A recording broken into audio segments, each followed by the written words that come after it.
안녕하세요. 저희는 이번에 천연항생 물질에 대해 탐구한 방서영, 홍유진입니다. 발표 순서는 이렇습니다. 저희가 이 주제를 선정하게 된 이유에 대해서 설명해 보겠습니다.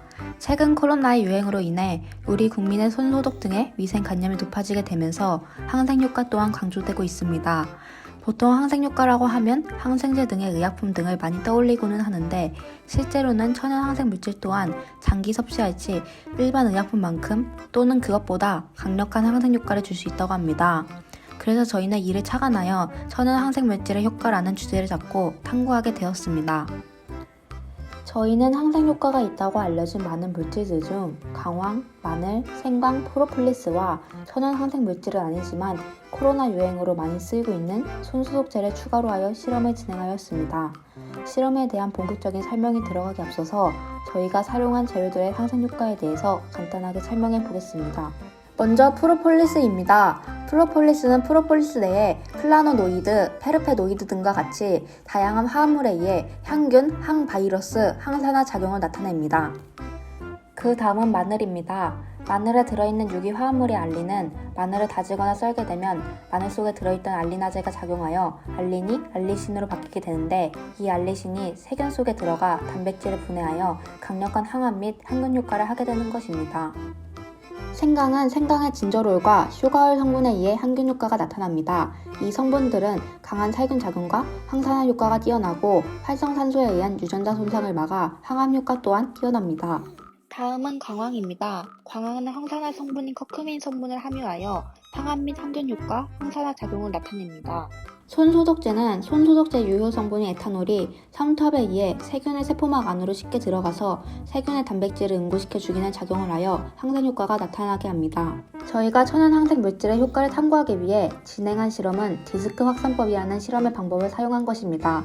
여기서 디스크 확산법이란 항생제처럼 세균의 성장을 저해하는 물질에 대한 세균의 감수성을 확인하기 위한 실험 방법으로 세균을 도말하는 고체 배지 위에 일정한 물질이 주입된 단일 디스크를 올려놓은 뒤 배양하는 실험 방법입니다. 이 실험의 원리는 세균이 도말된 고체 배지에 항생제를 주입한 디스크를 올려놓으면 그 주위로 항생제가 확산되면서 항생제 농도 기울기가 형성되게 되는데 이때 세균이 항생제의 감수성을 갖는 정도에 따라 감수성을 나타내는 항생제 농도 이상에서 세균의 성장이 억제되어 투명한 억제 영역을 형성하게 되면 이 억제 영역의 지름을 측정하여 세균의 항생제 감수성을 판독하는 방식으로 이루어집니다. 이제 이러한 천연항생 물질들에 대한 효과를 알아보는 실험 과정에 대하여 설명하겠습니다. 먼저 실험 재료는 앞서 설명드렸던 천연항생 물질들과 손소독제, 고체 배지, 믹서기, 증류수, 여과지 등이 있습니다. 실험 과정에 대해 설명해 보도록 하겠습니다. 첫째, 실험에 필요한 세균을 배양합니다. 둘째, 각 항생 물질들을 각각 믹서기를 사용하여 증류수와 함께 즙을 내고 거름 종이를 걸러서 추출액을 준비합니다. 이때 프로폴리스와 강황과 같은 가루의 경우 증류수와 함께 섞어 준비했습니다. 셋째, 여과지에 각 추출액을 흡수시킨 후 준비된 배양 배지에 올립니다. 넷째, 배양해 두었던 세균을 면봉을 통해 각각의 배양 배지에 문질러 배양시킵니다. 마지막으로 각각의 배양 배지들을 30도에서 24시간 정도 배양한 후 결과를 관찰합니다.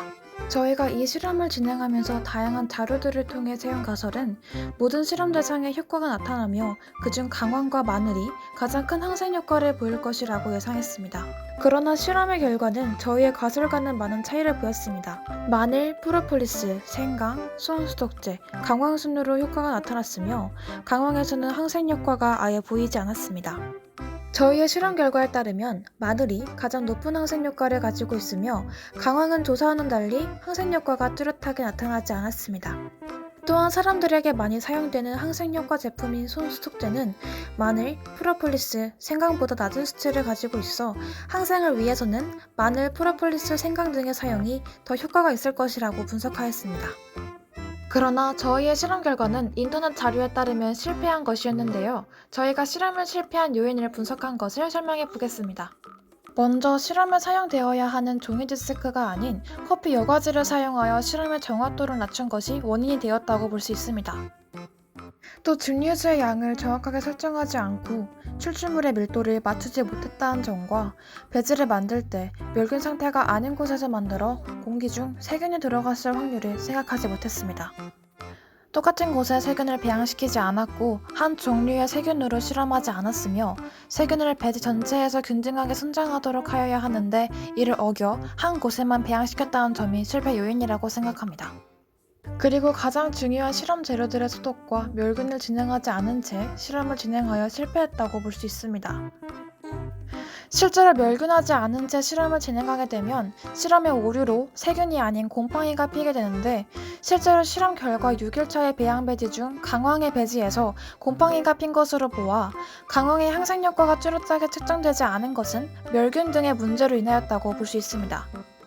또 강황의 경우 커큐민의 성분으로 인해 항생 효과를 나타낸다고 말씀드렸었는데 실제 강황 가루에는 커큐민이 3-4% 정도밖에 함유되지 않아 결과에서 낮게 나타나게 된 요인 중 하나라고 생각됩니다. 비록 실험 과정 속의 오류로 실제 항생 물질이 가지고 있는 항생제 강수성과는 다른 결과가 나왔지만 충분히 항생제 외의 물질이 항생 효과를 가지고 있다는 사실을 알 수 있었습니다. 그리고 우리가 많이 사용하고 있는 일반 의약품으로 만들어지는 항생제는 과다 복용 시 항생제 자체에 내성이 생겨 응급하게 필요할 때 사용하지 못하는 경우가 생길 수 있습니다.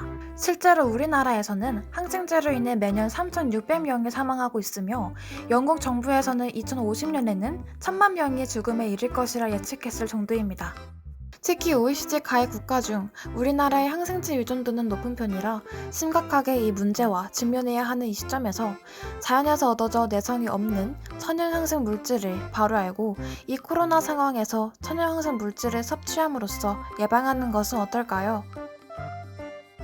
지금까지 방서영, 홍유진이었습니다. 감사합니다.